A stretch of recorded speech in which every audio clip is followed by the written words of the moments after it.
Bonsoir tout le monde, très heureux de vous retrouver ce soir. On va parler d'un sujet brûlant, c'est celui des objectifs. Comment, en fin de compte, définir des objectifs qui nous rendent vraiment heureux. C'est pas parce qu'on a des objectifs que ces objectifs nous rendent particulièrement heureux. Ce qu'il faut savoir en termes d'objectifs, c'est que souvent, sans le savoir, on se fixe des objectifs qu'on appelle des objectifs de moyens. Et qu'en réalité, ce qui est important, c'est que se fixer des objectifs de fin, de finalité.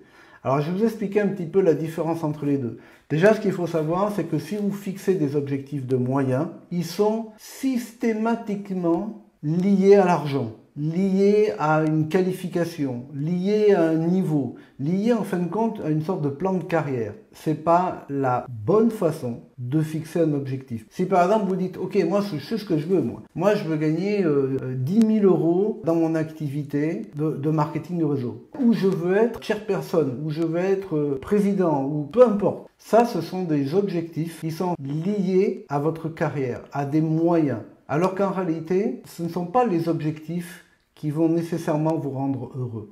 Donc, ce qu'il faut regarder, c'est creuser un petit peu plus et aller définir quelle est la finalité de ces objectifs. C'est-à-dire, si vous dites, ok, moi je veux gagner 10 000 euros par mois. Ok, super. Pourquoi? Pourquoi tu veux gagner 10 000 euros par mois? Pourquoi tu veux être chairperson? Ce qui est intéressant, c'est d'aller chercher ce qu'il y a derrière et de dire, ok, moi je veux gagner 10 000 euros par mois parce qu'en fin de compte, cet argent-là va me permettre de rapprocher ma maman qui vit seule de mes enfants. Et pourquoi tu veux rapprocher ta maman qui vit seule de tes enfants? Parce que je voudrais que mes enfants connaissent leur grand-mère, la voient plus souvent, puissent s'épanouir auprès d'elle. Ok, d'accord. Donc en fin de compte, si je suis bien le raisonnement, ton pourquoi, c'est que ta maman vive chez toi avec tes enfants pour que tes enfants puissent la voir plus souvent et qu'il y ait peut-être un héritage familial, une connexion entre ta maman et ses petits-enfants. C'est ça? Ouais, c'est ça, c'est ce que je veux. Et donc, j'ai besoin pour ça de 10 000 euros parce que ça va me permettre de payer le déménagement, de l'installer, de nous prendre une plus grande maison, de pouvoir vivre tous ensemble. Ça, vous voyez, c'est un objectif de fin. C'est la finalité. Et ça n'a rien à voir avec un objectif de moyen. Si vous restez sur les objectifs de moyens, vous avez de grandes chances d'être malheureux. Les objectifs de fin sont des objectifs qui sont liés à votre cœur. Les objectifs de moyens sont plus des objectifs qui sont liés à la carrière, à une progression. Donc comment faire pour déterminer des objectifs, pour être sûr que ces objectifs, quand vous allez vous atteindre, vous n'allez pas être en train de courir encore après quelque chose. Vous n'allez pas poursuivre, vous allez dire, mais je suis arrivé là, mais en fin de compte, ouais, je suis heureux d'être président, mais je serais plus heureux si j'étais CEO. Ouais, mais si j'étais CEO, je serais plus heureux si j'étais chairperson. Vous pouvez même rechercher à tout prix l'épanouissement à travers les moyens, plutôt que de vivre à travers quelque chose qui va véritablement vous épanouir. C'est pas une qualification, c'est pas un niveau et c'est pas une somme d'argent qui va vous rendre heureux. C'est ce que vous avez au plus profond de vous. C'est ce qu'il y a dans votre cœur. Donc, comment vous assurer de vous éloigner des objectifs de moyens et vous rapprocher des objectifs de fin? Les objectifs de moyens, c'est très simple. Vous arrivez toujours à savoir si vous êtes en train de parler en objectif de moyens parce qu'il y a toujours le terme afin que. Afin que. Donc vous mettez le focus, il me faut 10 000 euros afin que. Et donc votre focus est sur les 10 000 euros. Il faut éliminer le afin que. Donc pour simplifier la tâche, ce que vous pouvez faire, c'est prendre une feuille A4, la diviser en 3 parties. Et dessus, vous allez mettre 3 choses. 1. Une colonne dans laquelle vous allez mettre toutes les expériences que vous voulez vivre. Je veux sauter une fois au moins l'élastique. Je veux faire le tour du monde en jet privé et descendre dans les plus beaux hôtels de la planète. Je veux avoir une harmonie complète avec mon conjoint. Je veux pouvoir offrir à ma famille les plus belles croisières autour de la planète. Vous mettez tout ce que vous voulez vivre. Ça, ce sont des expériences. Ce sont des choses qui vous parlent. La deuxième chose, c'est tout ce qui va être lié à votre croissance. Tout ce que vous voulez, en fin de compte, devenir. Je veux être une personne qui est plus harmonieuse. Je veux être une personne, et ainsi de suite. Et après, la dernière colonne, c'est tout ce qui est votre contribution.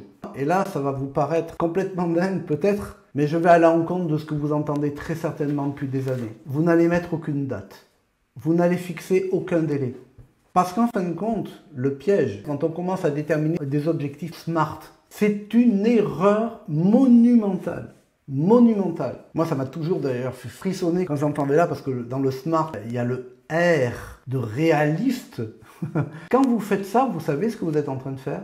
Vous sortez des limites d'un cadre et vous vous mettez dans un autre cadre. C'est-à-dire qu'en fin de compte, vous n'êtes plus en train d'écouter votre cœur. Vous êtes en train de fonctionner avec votre tête. Quand vous définissez quelque chose, si vous commencez à y mettre des limites, pourquoi voulez-vous avoir ce qu'il y a de mieux? Si vous voulez par exemple, je veux vivre dans une maison avec vue sur la mer à 180 degrés, sans vis-à-vis, avec une belle piscine à débordement.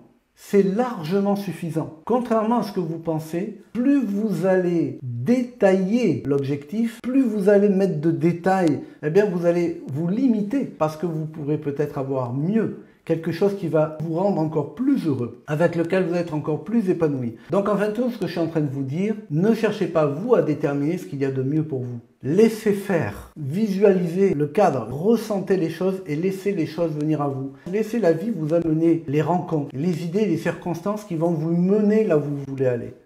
Quand vous essayez de déterminer les choses, de mettre des dates, c'est pas nécessairement ce qu'il y a de mieux. Quand vous vous fixez des objectifs, vous ne savez pas à quelle vitesse ça peut aller. Si vous dites par exemple, je veux atteindre tel niveau pour la fin de l'année. Vous êtes en train de déterminer un délai, c'est la fin de l'année. Donc vous vous êtes fixé une date, fin de l'année. Et si vous pouviez l'atteindre avant? Et si pour votre propre épanouissement, votre propre bonheur, il serait mieux de l'atteindre 1 mois plus tard ou 3 mois plus tôt? Vous ne le savez pas. Donc il est préférable de dire je veux vivre ça. Et si vous ne pouvez pas vous empêcher de vouloir mettre des délais, dire dans les meilleurs délais qui soient. Dans les meilleurs délais qui soient. Le piège, c'est qu'on cherche à tout contrôler et à tout cloisonner. Et il faut être, comme dirait notre ami Jean-Claude Van Damme, aware. Il faut ouvrir, il faut sortir du cadre. Il ne faut pas du tout rester dans le cadre. Il faut laisser le champ des possibles se manifester. On parle souvent des limites, toutes les limitations qu'on se met. Le problème, c'est qu'on se dit, ah ben, je vais m'offrir une vie où j'ai beaucoup moins de limitations, mais encore une fois, la première chose qu'on fait, c'est qu'on se refixe des limites. Parce qu'on ne sait pas faire autrement. Notre cerveau a toujours besoin de mettre des dates, de mettre des limites, de mettre ceci. Vous savez, si vous croyez que c'est possible comme ça, cette croyance est une limite. Arrêtez de vouloir contrôler les choses et laissez les choses se manifester au mieux pour vous. Je vous donne un autre exemple, vous dites, ah oui, cette qualification, je vais la faire avec ce partenaire. C'est avec ce partenaire-là, donc je vais tout faire pour le faire avec ce partenaire. Ouais, c'est peut-être ce qu'il y a de mieux ou pas. C'est peut-être avec ce partenaire-là ou pas. Moi, je vais vous dire une chose qui m'est arrivée par le passé. J'avais construit un grand nombre de lignes et j'avais construit à un moment 10 lignes. Et 10 lignes, c'est quelque chose qui vous permettait véritablement d'avoir un très haut niveau dans l'activité. Il fallait se qualifier pendant 6 mois consécutifs, donc avec ces 10 lignes. Je m'étais qualifié plusieurs mois et tout d'un coup, la 10e ligne donc a disparu.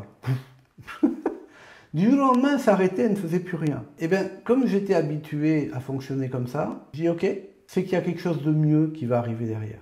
Et il y a quelque chose de mieux qui est arrivé derrière. C'est que cette ligne a disparu, mais 1 mois après, ma sœur, qui n'avait jamais manifesté d'intérêt pour le marketing de réseau, m'a contacté en me disant qu'elle voulait démarrer et elle a réalisé des volumes 4 fois supérieurs à cette 10e ligne.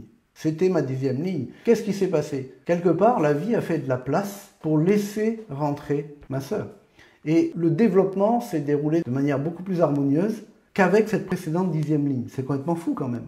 J'aurais pu dire, oh là là, mais moi je me fixé tel délai, il fallait que ça se passe à telle date, c'était bien parti, puis là je perds tout, ça veut dire que je recommence, ça va repartir pour 6 mois, et ainsi de suite. Non, non. Le plus important, c'est pas les moyens que vous utilisez, que vous atteignez à une date précise ou une somme précise. Le plus important, c'est que vous vous sentiez heureux, que vous vous sentiez épanoui. Et ça, je peux vous dire une chose, c'est pas votre tête qui sait le mieux ça, c'est votre cœur qui sait le mieux ça. C'est pour ça que souvent dans cette activité, moi j'ai une chance d'entendre ça dans les années 90 pour la première fois, vous entendrez des top leaders qui disent « Ok, tu veux que je te dise une chose? Descends ton activité de la tête au cœur. Descends ton activité de la tête au cœur. » C'est ce que je voulais partager avec vous. J'ai été super content de passer ce temps-là avec vous. Réfléchissez à ce que je vous ai dit pour voir la distinction bien entre objectif de moyen et objectif de fin. N'hésitez pas à le partager si vous sentez que ça peut être utile à des personnes autour de vous. À vous abonner, bien entendu. Je vous souhaite vraiment le meilleur et une excellente soirée.